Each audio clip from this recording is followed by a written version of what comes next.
ఏండి ఎలా ఉన్నారంతా బాగున్నారా? Welcome to my channel. నేను చికెన్ ఫ్రై చేస్తున్నానండి. ఇది సండే రోజు వంట అనమాట.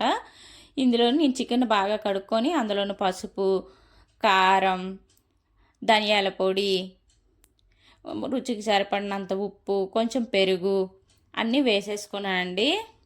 నేనేంటంటే ఫ్రై చేయడానికి ఏం చేస్తున్నానంటే ముందు ఉడికించుకుంటానండి. ఉడికించుకుంటే మనం ఫ్రై చేసినప్పుడు ముక్క ఉడకలేదని ఒక ఇది ఉండదు.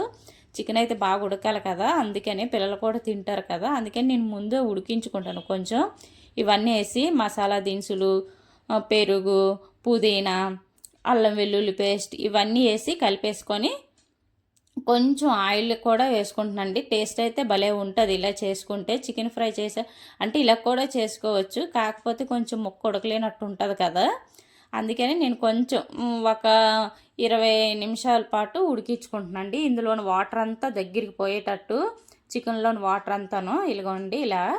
ఇప్పుడు చికెన్ ఫ్రై కోసమని ఆయిల్ పోసుకొని కళాయి పెట్టుకొని ఆయిల్ పోసుకొని ఇందులో కూడా మసాలా దినుసులు వేసుకుందాం. యాలకులు 2, లవంగాలు ఇవన్నీను, చిన్న చిన్నగా కోసుకున్న ఉల్లిపాయలు ఒక 4 ఉల్లిపాయలు అయితే కోసుకున్నానండి. ఎందుకంటే మనం గ్రేవీ కాదు కదా, అందుకని నేను ఎప్పుడు గ్రేవీ కర్రీ చేస్తాను, ఈసారి ఫ్రై చేద్దామనేసి చేస్తున్నాను. ఎందుకంటే మిరియాల రసం పెట్టుకున్నాను అందుకోసమని. ఇగోండి ఉల్లిపాయలు బాగా వేగిపోయినాయి కదా, ఇందులోనే 1 స్పూను అల్లం వెల్లుల్లి పేస్ట్ కూడా వేసుకుందాం. ఇందులోని కూడా అల్లం వెల్లుల్లి పేస్ట్ ఎందుకంటే టేస్ట్ బాగుంటుందండి. ఇవన్నీ బాగా వేగిపోయిన తర్వాత మనం ఇందాక చికెన్ ఉడికించుకున్నాం కదా, దాన్ని కూడా వేసేసుకుందాం.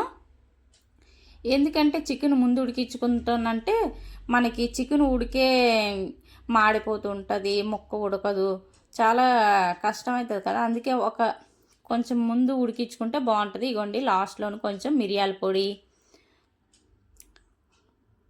గరం మసాలా పొడి, కొంచెం జీలకర్ర పొడి, ఈ 3 లాస్ట్ దింపే ముందు వేసుకుంటే భలే ఉంటుందండి, ఫ్లేవర్ అయితే భలే వస్తుంది. ఇవన్నీ వేసుకున్నాం కదా, ఇప్పుడు కలిపేసుకొని కొత్తిమీర లాస్ట్ కొత్తిమీర వేసుకొని అంతే, చికెన్ ఫ్రై రెడీ. ఇది సండే వంట అండి. మీకు నచ్చినట్లయితే ఒక లైక్, షేర్, సబ్స్క్రైబ్ చేసుకోండి ప్లీజ్. మీరు ఎలా చేసుకుంటారు చికెన్ ఫ్రై? నేనైతే ఇలానే చేస్తానండి, అప్పుడు ముక్క ఉడుకుతుంది, బాగుంటుంది. లాస్ట్కి కొంచెం నిమ్మకాయ పిండేసుకొని దించేసుకోవడమే. ఈరోజు వంట చికెన్ ఫ్రై అయిపోయింది. ఈరోజు వేడి వేడి అన్నం, మిరియాల రసం, గోంగూర పచ్చడి, మన చికెన్ ఫ్రై, చల్లని పెరుగు.